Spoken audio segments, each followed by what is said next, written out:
So, hello there again, grade 7 Spedgens, and we are already on the 6th week of our module-based instruction. So, this week's topic is already presented on your screen. For this week, we will talk about direct and reported speeches. So, let's start right away. So, we already know that before we go to the lesson proper, we usually do a review. So let's review first our previous lesson, which was all about the past perfect tense. Review question number 1.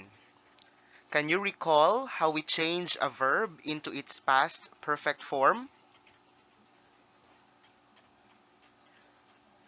So to recall, again, when you change a verb into its past perfect form, it becomes had plus past participle. Example of a verb in a past perfect form would be had brought, had taken, had eaten, or had danced. Review question number 2. How do we use the past perfect form of the verb? Alright. So based on our discussion last week, we said nga ginausar ta ang past perfect form kung may ara kita duwa ka actions sa past. But ang unang nga action nga natabo sa past, amo na siya ang nagatake sang past perfect form. Ang pinaka-recent nga action will just take simply the simple past form of the verb. I hope na-review naton or na-recall naton ang concept sa past perfect tense.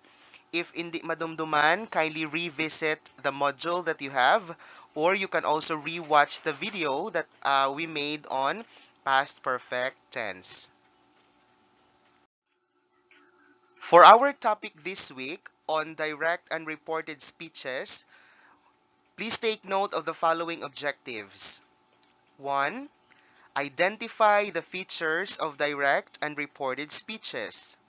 So lantawon naton later ano ang mga characteristics ng direct speeches kag ano ang mga characteristics ng reported speeches. Number 2, differentiate direct and reported speeches. We will also know kung ano ang kinalain sang direct sa reported speech and vice versa. Number 3, change direct speech to reported speech. So you will also learn kung paano i-change ang isa ka direct speech pakadto sa reported speech.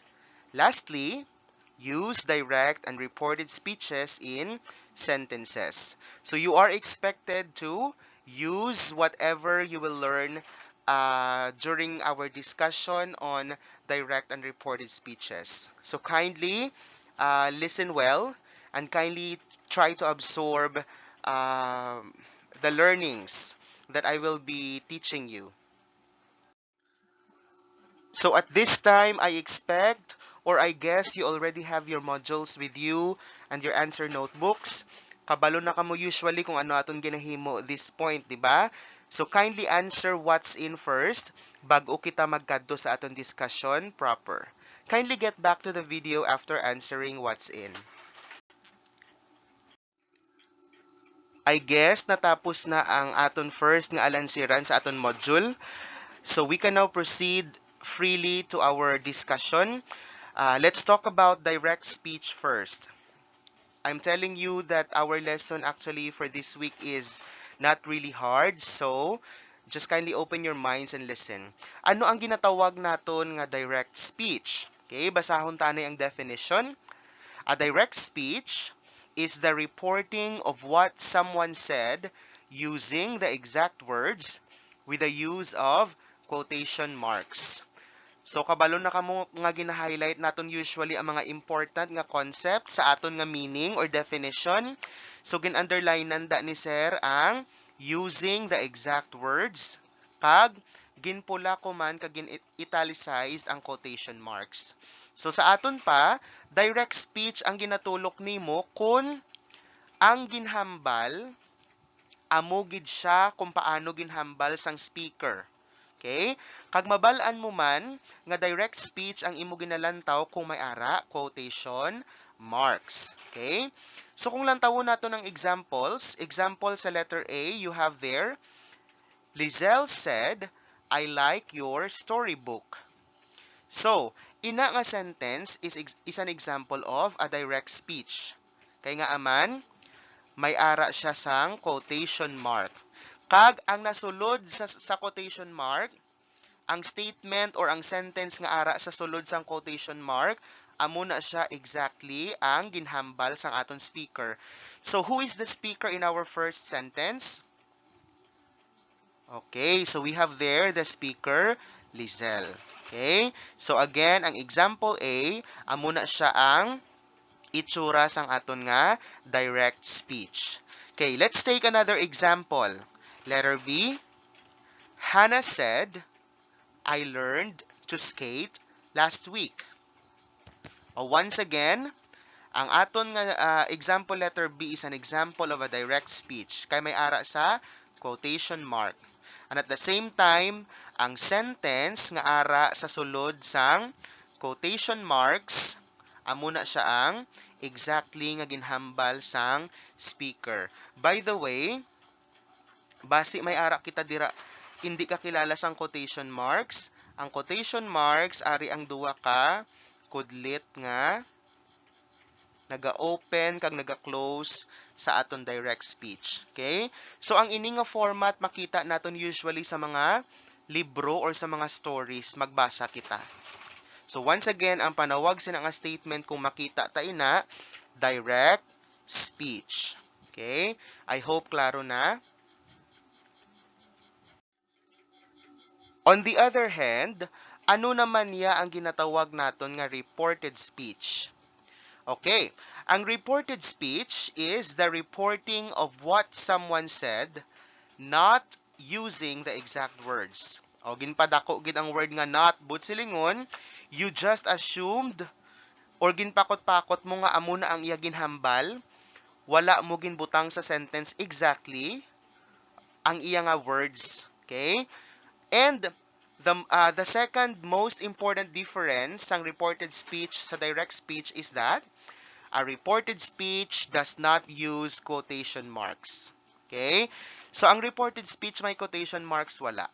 The answer is no. Wala siya quotation marks. Okay? So, ang examples naton dira ang gid sa examples nga ginhatag dito sa direct speech para makita nyo ang differences. Example A, Lizelle said that she liked my storybook. Okay. So, at this point, pwede mo na mahaom-haom or pwede mo danay ma-observe kung ano bala ang mga differences kag similarities dito sa examples kagina sa direct speech kag sa examples naton subong sa reported speech. Okay. Example B. Hannah said that she had learned to skate last week. Okay. So, ang examples A and B again, they are examples of reported speech. Kay, they are not using the exact words of the speaker, and at the same time, wala sang quotation marks. Okay, so aton na isa-isa ang characteristics sang direct speech kag sang reported speech. By the way, kung may ara dira nagapamangkot kun nga agi naton anta ini nga lesson, this lesson is important, for example, when you are writing news article. Probably some of you will be writers in the future, or will become writers rather in the future, or will become storytellers in the future. So ginagamit naton magsulat news articles kag iban pa nga write-ups ang aton reported speech kag direct speech. Okay? Sige. So let's move on to our next topic, which is the similarities of the direct and reported speeches. O ano ang kinapareho nila nga duwa? Okay. Number 1, both of them give information or repeat a statement that another person said. So, Ang number one is the clearest similarity, ang pinakaklarong kinapareho sang direct kag reported speech. Duha sila nagasugid sa aton or nagahatag information kung ano ang ginhambal sang isa pagid ka tawo. Di ba? Okay, second, both of them also use a reporting verbs such as said, told, asked, etc. Di ba? Pareho ang reported speech kag direct speech sa pamaagi nga duha sila may ara. For example, to sa mga examples nga nakita naton, Lizelle said, kag Hannah said. Okay? So, common sa ilang nga duha, sa direct speech kag reported speech, ang liwat ang mga reporting verbs naton such as said, told, kag asked. Okay? So you will see more examples of direct and reported speeches as we go along our lesson. Now, ano naman ang differences sang aton direct speech kag reported speech? Ano naman ila kinalain? Kay gin-compare ta na kagina ang ilang nga differences, ang ilang nga similarities rather. So, there are four important differences between a direct and reported speech. Okay, please take note of this. Ang differences dapat makabalo ka or masaulo mo ini because ang mga differences ang importante nga lantawon mo later kung mag-change ka sang direct speech sa reported speech. Okay, suliton ha. Ang differences sang direct ag reported speeches are important because amo ni sila later ang imo i-change para mahimo nimo ang direct speech nga reported speech. Okay. So ano ang differences sang duwa? Number one, direct speeches have quotation marks. Reported speeches do not use quotation marks. Okay? So that is obvious, that is clear. So it means you have to remember that because that's important. Ang direct speech, may quotation mark. Ang reported speech, wala quotation mark. Okay? Okay, difference number two. In reported speeches, the pronoun often changes. O, ang mga pronouns nga ginatawag naton, examples, I, we, he, she, it, o mga pronouns na. You will see what I mean later. Basta tanda ilang danay, sa reported speeches, ang pronouns nagabag-o. Okay? Sige, ikatatlo. In reported speech, the word that is often used after said, but that is optional. Okay? So sa reported speech, ang kama naton ginislan that.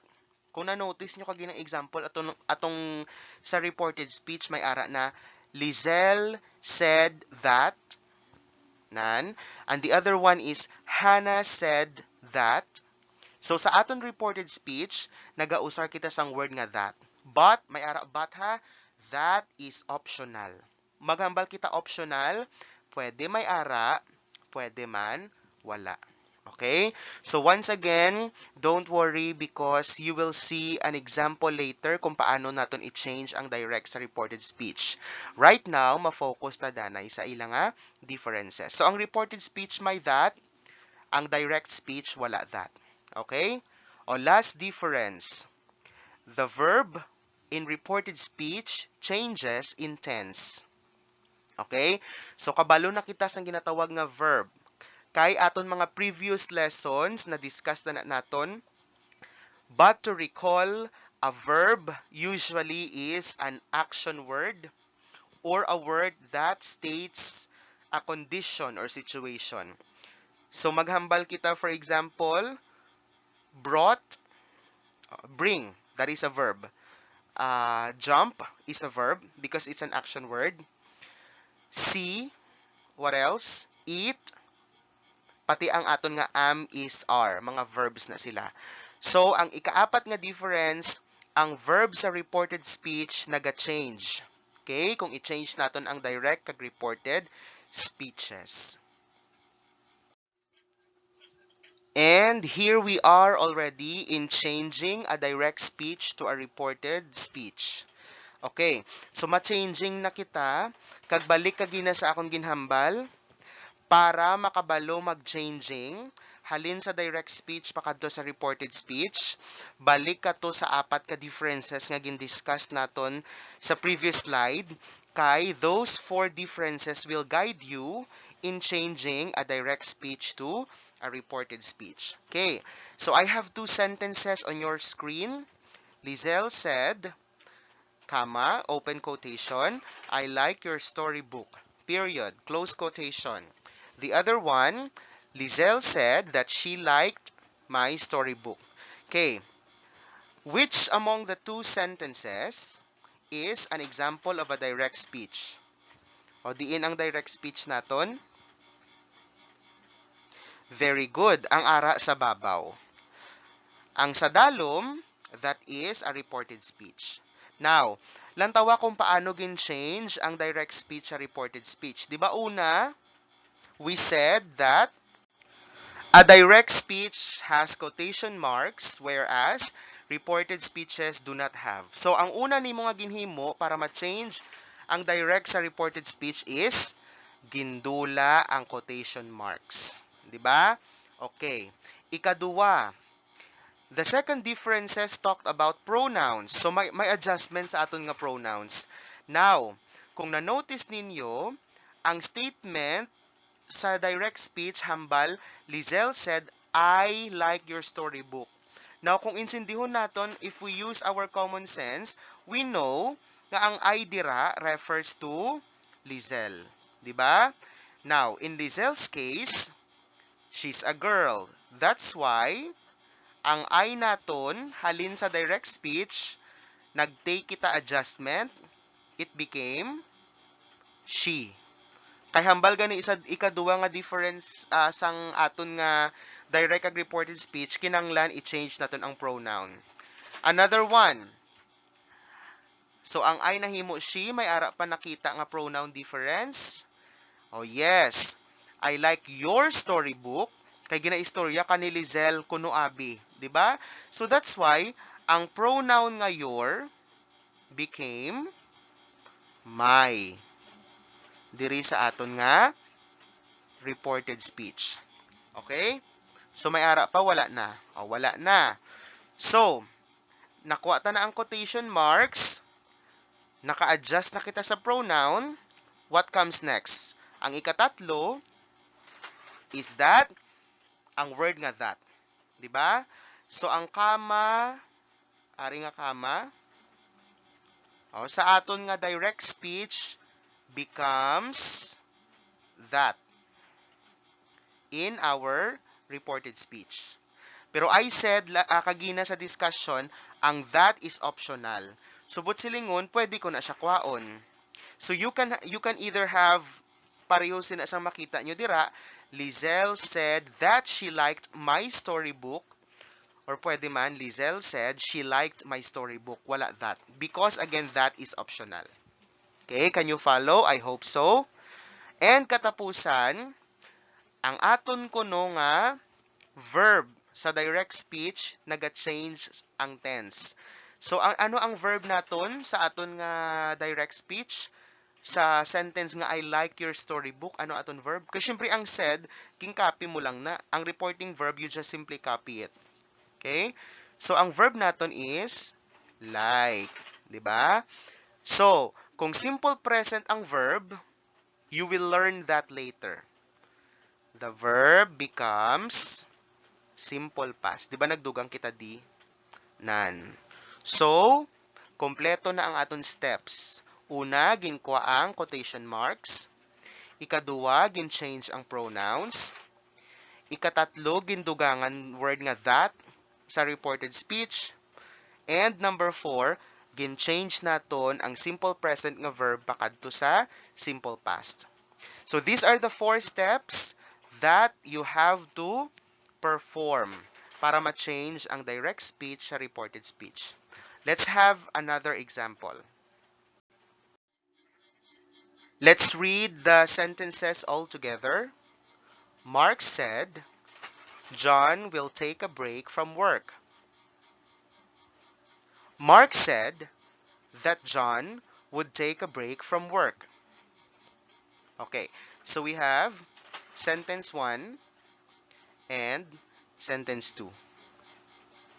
Question.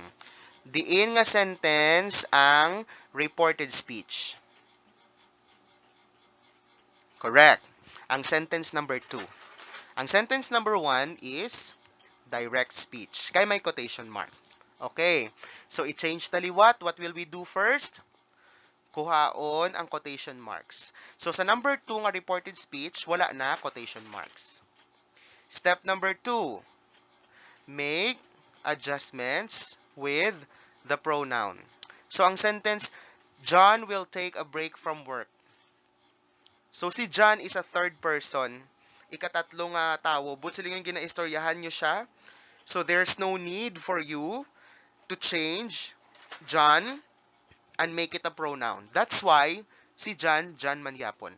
Okay? But you can actually change that and make it he. Pwede ka makahambal. Mark said that he would take a break from work. Pero, para mas klaro, because once again, John is a third person, you are talking about him, so there's no need for us to adjust our pronouns. Okay? Sige. So, step 3. Ang kama nahimo that. Mark said that, but remember, that is optional. Pwede nga ara dira ang that, pwede nga wala dira ang that. Okay? Step number 4, our last step. John will take a break from work. Okay? May ara kita modal verb nga will. So, ang una naton nga verb usually amo na siya ang naga-change sa past form.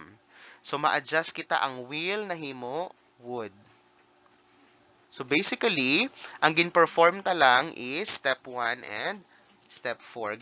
Ginkuha ta ang quotation mark and then we change the verb into the past form. Alright? Siyempre, nagdugang kita that. So, I hope klaro na. Because in your modulator, may ara dira mga activities where you yourself will have to change the sentence halin sa direct speech pakadto sa reported speech. So, dapat kabalugid. Okay, so last lesson na kita, o kabalo na kita mag-change, di ba, sang direct speech pakadto reported speech. Now, sa aton nga last point or sa aton nga last point of discussion, focusan ta atong step number 4. Di ba hambal ta sa step number 4? Change your verb. Or verb tense rather when changing a direct speech to a reported speech. So these are the following scenarios. Okay. Una, what if simple present ang verb? Okay, example sa sentence nga, Karen said, I bake cupcakes every day. Lantawan nyo ang nakapula ha, amo na sila ang verbs. So, ang verb ta sa direct speech is simple present. What will you do? Pag abot sa reported speech, it becomes simple past. Okay? Kindly take note. Ang simple present nga verb, gahimo, simple past sa reported speech. That's why we say, Karen said that she baked cupcakes every day. Okay? So, nagdugang kita di, kaya ang simple present, gin-change natin sa simple past. Okay, second, what if ang verb na nga daan sa imong direct speech is simple past? Like, example, mahambal ka, Karen said, I baked cupcakes every day. O, this one. Ara na siya daan sa simple past. What will you do? Simple past becomes past perfect. So, kita nyo, ang lessons nga previous naton or ang previous lessons naton are very useful or very important sa lesson ta subong. So, ang simple past nga I baked cupcakes becomes Karen said that she had baked cupcakes. Kaya ang simple past, mahimo sa nga past perfect. Remember that. Next, what about naman if present perfect? Mag-present perfect buot silingon has or have plus past participle like this one. Have baked. Karen said, I have baked cupcakes every day. Simple. Amo man Japon. Ang present perfect, mahimo, past perfect. And you say, Karen said that she had baked cupcakes. Okay? Now, paano ya sir kung past perfect na sa ngadaan? What will you do? You will not change anything. So, past perfect, kay wala naman, hindi naman sa pwede ka past pagid. So, past perfect will just simply retain its tense and it will still become past perfect if you change a direct speech into a reported speech. Example, Karen said, I had baked cupcakes. When changed, it still becomes, Karen said that she had baked cupcakes. Alright, so let's have our additional notes. O gagmay na lang gid ni, but these are still important, so kindly understand them well. Number one, reported speech is usually introduced by a verb in the past tense. Ito ba lang he said, Lizelle said, or Hannah said? O, di ba ang said usually that is in the past? But it can also be introduced by a verb in a present tense. Example, you can see there, this one. He says that. O, ang says, may S simple present na. This is usual when we are, paano na sa usaron? Ang he says that, ang simple present. Number one, reporting a conversation that is still going on. O may nagaistoryahan na sa imo tupad, tapos ginreport mo sa pihak mo nga tupad ang ginaistoryahan nila. It means their conversation is still going on. Nagasigi pagyapon. So kung isugid mo sa imo tupad, for example, ang imo tupad American, o pwede ka kambal he says that. Okay? Ikaduwa, reading a letter and reporting what it says. Kung ikaw nagabasa letter, kag ginasugid mo sa imo atubang man kung ano ang ginabasa mo, pwede kita makausar sang says that. Ikatatlo, reading instructions and reporting them. O this one is, kung nagabasa ka sang instruction ka, ginasugid mo man sa iban. And katapusan, reporting a statement that someone makes very often. Kung ang imo ginasugid is always ya ginahambal sang isa ka tawo. Example, Tom says that he will never get married. So in this case, we use says here, simple present, kay permi na siya ginahambal ni Tom that he will never get married. But in most cases, in direct speech and reported speech, usually, simple past atong ginagamit. He said, they said, he asked, o may D or ED. Alright? And we are completely done with our discussion proper. So the only thing left to do is for us to review everything kag i-summarize ta ang tanan naton nga natun-an. So once again, what is a direct speech? So panumdumon liwat nga ang direct speech, that is the reporting of what someone has exactly said. Kag kung isulat mo siya, nagagamit ka sang quotation marks. Okay? Second, what about a reported speech? So, ang reported speech naman is reporting what someone has said but not really exactly what they said. Okay? So, in the exact words ang imo nga gingamit, and when you write them, I mean, you don't need to use a quotation mark anymore, or you don't need to use quotation marks. Okay, what are the similarities of direct and reported speeches? Ano ang kinapareho nila?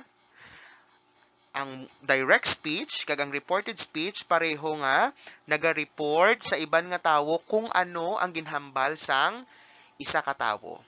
Another similarity would be pareho nga nagausar sang reporting verbs. Example, said, asked, what else? Told. So pareho nga nagausar reporting verbs ang aton direct kag reported speeches. Lastly, what are the differences of direct and reported speeches? Atong apat ka bilog. Una, ang direct speech may quotation marks. Ang reported speech, wala. Ikaduwa, nagabag-o ang pronoun halin sa direct speech pakadto sa reported speech. Ikatatlo, ang reported speech pwede butangan that. So he said that, pwede man wala. And the last is, there is a change in the verb tense when you change a direct speech to a reported speech. Okay? So, amo to siya ang kabilugan sang aton lesson on direct and reported speech today. So now, kindly go back to your module and apply whatever you have learned about direct and reported speeches and answer the following on your notebook. What's more? Activity 3, what I have learned, and assessment. So that's all for today. I hope to see you again in our next session.